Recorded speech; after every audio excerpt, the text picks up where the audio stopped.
बच्चों, अब हम मोशन का प्रथम प्रश्न करने जा रहे हैं, गति वाले चैप्टर का। तो देखिए, इसमें एक एथलीट वृत्तीय पथ जिसका व्यास 200 मीटर है का एक चक्कर 40 सेकंड में लगाता है। 2 मिनट 20 सेकंड के बाद वो कितनी दूरी तय करेगा और उसका विस्थापन क्या होगा। तो आइए अब इस प्रश्न को हम मिल करते हैं। एक एथलीट वृत्तीय पथ पर, एथलीट कौन होते हैं? धावक होते हैं जो दौड़ लगाते हैं। कैसा पथ है? वृत्तीय पथ है। ठीक है, एक वृत्त कैसा होता है? गोलाकार होता है और वृत्त का कोई ना कोई एक केंद्र होता है। ठीक, तो एथलीट वृत्तीय पथ पर गति कर रहा है जिसका व्यास इसने दे रखा है 200 मीटर। व्यास क्या होता है बच्चों? केंद्र से होके गुजरने वाली रेखा को व्यास कहते हैं। ठीक है, केंद्र से होकर गुजरने वाली जो ये रेखा है ये है व्यास। ठीक, कोई सी भी रेखा व्यास नहीं होगी, जो केंद्र से गुजरेगी खाली वही रेखा। तो ये 200 मीटर दे रखी है। अब देखिए, एक चक्कर 40 सेकंड में लगाता है। वो मान लिया जाए कि यहाँ से चलना प्रारंभ करता है, तो यहाँ से चल चल के आया आया आया और यहाँ से यहाँ तक आने में इसे कितने लगते हैं? 40 सेकंड लगते हैं। ठीक है, तो जो इन्फॉर्मेशन हमें दे रखी है हम उसे लिख लेते हैं। लिखते हैं बच्चों हम, एक चक्कर लगाने में लगा समय बराबर 40 सेकंड दिया है बच्चों ये हमें। ठीक, तो बच्चों इसके बाद हम इसे देखते हैं कि एक चक्कर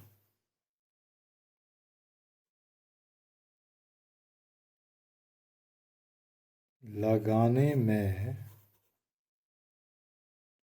वृत्तीय पथ पर एथलीट द्वारा तय किए गए मार्ग की लंबाई बराबर क्या हो जाएगा बच्चों? एक चक्कर, देखो एथलीट एक चक्कर लगा रहा है, तो एक चक्कर लगाने में जो ये वृत्तीय मार्ग है उसमें उसके द्वारा जो चली गई मार्ग की लंबाई है, या उसने कितना डिस्टेंस ट्रेवल किया, कितनी दूरी एक चक्कर में लगाई, कितनी लगाई? जितनी कि इस वृत्त की परिधि होगी। ठीक है बच्चों, तो ये वृत्त की परिधि के बराबर हो जाएगा। वृत्त की परिधि, और वृत्त की परिधि कितनी होती है बच्चों? 2πr, इतना हमें पता है। ठीक है बच्चों, अब देखो बच्चों, हम इसमें r की वैल्यू निकाल लेते हैं। हमें क्या पता है कि r बराबर क्या होता है बच्चों? d/2, व्यास का आधा होता है। तो व्यास कितना दे रखा है इसमें? 200 मीटर व्यास दे रखा है। ये क्या है? व्यास है। ठीक है, d बराबर क्या दे रखा है? 200 मीटर व्यास है, तो बट्टा 2 कर देंगे, कितना आ जाएगा? 100। ठीक है, तो r की वैल्यू आ गई 100, तो 2πr के स्थान में हम 100 रख देंगे, तो ये आ जाएगा 200 पाई मीटर। इसका मतलब ये हुआ कि एक चक्कर लगाने में, इस वृत्तीय पथ पर एथलीट एक चक्कर लगाने में कितना चलता है? जितने की वृत्त की परिधि होगी 2πr, तो कितना चल गया वो एक चक्कर लगाने में? 200 पाई मीटर। तो बच्चों इसको हम आगे देखते हैं अब। 40 सेकंड, 40 सेकंड में वृत्तीय पथ पर तय की गई दूरी, तो 40 सेकंड में बच्चों, 40 सेकंड में वो एक चक्कर लगाता है, तो 40 सेकंड में वृत्तीय पथ पर कितनी दूरी तय करी? अभी अभी हमने निकाला था, कितनी दूरी तय करी इसने? 200 पाई मीटर। ठीक है, तो अब एक सेकंड में वृत्तीय पथ पर, हम यूनिट मेथड से कर रहे हैं इसे, इकाई विधि के द्वारा, तो एक सेकंड में वृत्तीय पथ पर वो कितनी दूरी तय करेगा?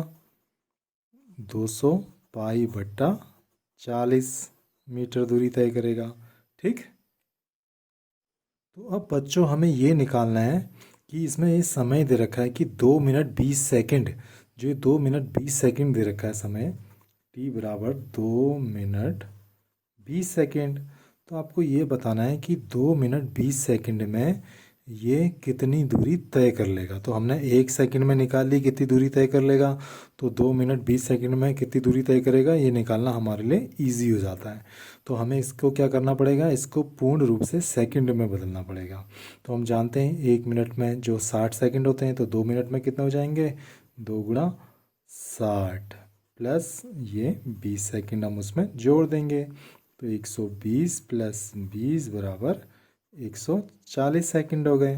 ठीक है बच्चों, तो 40 सेकंड में लगाता है इतना चक्कर, जितनी की वृत्त की परिधि है इतना दूरी तय करता है। 1 सेकंड में कितनी दूरी तय करता है, इतनी दूरी तय करता है। तो 140 सेकंड है, यानी कि 140 सेकंड मतलब 2 मिनट 20 सेकंड में वृत्तीय पथ पर वो कितनी दूरी तय करेगा। तो ये तय करेगा आपका 1 सेकंड में जितनी दूरी तय करता है, यदि हम उससे गुणा कर दें 140 का, तो हमें पता लग जाएगा कि 140 सेकंड में वो कितनी दूरी तय करेगा। तो देखिए ये कट जाएगा, 0 से 0 को उड़ा दो, 2 दूनी 4, 2 सत्ते 14। अब ये 2 1 कम 2 और 2 1 कम 2, 1 1 आ गया, तो ये आपका आ गया 100 पाई आ गया। ठीक है, 100 पाई आ गया। अब हम क्या करेंगे, 100 गुणा पाई का मान रख देंगे 22/7। ठीक, और हम क्या भूले रखना इसमें, गुणा 7, ये ऊपर 7 बची ना वैल्यू, तो ये हम 7 यहाँ रख देंगे। ठीक है, तो 7 से 7 कैंसिल हो जाएगा और 100 गुणा 22 आ गया, यानी कि 220 मीटर, इतना ये चला। ठीक है, तो इस प्रकार से हमने देखा 140 सेकंड में, यानी कि ये 2 मिनट 20 सेकंड में कितना चल जाता है, कितना डिस्टेंस ट्रेवल करता है, कितनी दूरी तय करता है, 2200 मीटर की दूरी तय करता है। तो एक आंसर तो हमें ये मिल गया। ठीक है, दूसरा क्या पूछा है इसमें, देखो कितनी दूरी तय करेगा और उसका विस्थापन कितना होगा। अब हम देखते हैं कि उसका डिस्प्लेसमेंट कितना है। तो देखिए विस्थापन निकालते हैं हम, इसी में इस साइड में विस्थापन निकाल लेते हैं, आप अलग से करना है इसको, विस्थापन डिस्प्लेसमेंट। ठीक है, सर्वप्रथम तो हमें पता होना चाहिए कि विस्थापन होता क्या है। देखो बच्चों, विस्थापन होता है जो उसकी इनिशियल पोजीशन है, यानी कि प्रारंभिक स्थिति है, और जो उसकी अंतिम स्थिति है, फाइनल पोजीशन है, उसके बीच की न्यूनतम दूरी को हम विस्थापन कहते हैं। ठीक है बच्चों, ये हम पहले भी पढ़ चुके हैं। ठीक, अब हम इसको आगे देखते हैं। तो देखो बच्चों, इसमें हमें विस्थापन निकालने के लिए क्या करना पड़ेगा, हमें पता है कि ये कितने समय तक इसने चक्कर लगाया, 140 सेकंड तक इसने चक्कर लगाया। ठीक है, समय कितना दे रखा है, 140 सेकंड, 140 सेकंड तक इसने चक्कर लगाया। तो हमें ये देखना पड़ेगा बच्चों कि एक चक्कर ये किस में लगाता है, 40 सेकंड में एक चक्कर लगाता है। हमने ये देखा था 40 सेकंड में एक चक्कर लगाता है। तो हमें ये देखना पड़ेगा कि इसके अंदर कितने 40 छिपे हुए हैं। तो हम एक चीज़ तो ये कर सकते हैं, इसे बट्टा 40 से भागा दे देंगे, तो हमें पता लग जाएगा। 2 2 जा 4, 2 7 जा 14, 2 से ये कट के आ जाएगा 3.5। तो ये आ रहा है लगभग, ये लगा रहा है चक्कर 3.5। ठीक है, 3 और आधा चक्कर लगा रहा है। एक तो आप इसे ऐसे समझ सकते हो, दूसरा आप इसको ऐसे समझ सकते हो कि ये जो 140 है, इसके अंदर कितने 40 छिपे हैं, क्योंकि एक 40 में एक चक्कर लगाएगा, तो 40, फिर 40 लेते हैं 80 हो गया, फिर एक और 40 लेते हैं तो कितना हो गया, 4 3 12, 120 हो गया। 120 हो गया प्लस कितना बच गया, 20 और बच गया। तो 120 में प्लस 20 जोड़ेंगे तो 140 सेकंड हो जाएगा। ठीक है, तो 40 सेकंड में एक चक्कर लगाता है, ये एक चक्कर लगाया, 40 सेकंड में एक चक्कर लगाता है, ये एक चक्कर लगाया, 40 सेकंड में एक चक्कर लगाता है तो ये एक चक्कर लगाया, और बचा 20 सेकंड, यानी कि आधा चक्कर लगा रहा है। तो कितना हो गया, 3.5। तो इसको आप ऐसे भी समझ सकते हो कि इसने 3.5 चक्कर लगाए। अब देखिए, अब इसमें देखिए वृत्तीय मार्ग में मान लिया जाए कि ये इस बिंदु ए से चक्कर लगाना शुरू करता है, तो एक चक्कर यहाँ आया, फिर इसका दूसरा चक्कर शुरू हुआ, फिर यहाँ कंप्लीट हुआ, फिर इसका तीसरा चक्कर यहाँ शुरू हुआ, यहाँ कंप्लीट हुआ। अब तीसरा चक्कर लगाने के बाद ये चला चला चला चला और ये इसका आधा चक्कर यहाँ पूरा हुआ ना पॉइंट बी में। देखिए 3.5 चक्कर लगाता है ना ये, तो पॉइंट बी में पूरा हुआ। तो हमें क्या करना है, हमें डिस्प्लेसमेंट देखना है, विस्थापन कितना हुआ। विस्थापन के बारे में हम जानते हैं कि प्रारंभिक स्थिति जो कि इसकी ये है, इनिशियल पोजीशन, और जो इसकी ये अंतिम स्थिति है, फाइनल पोजीशन।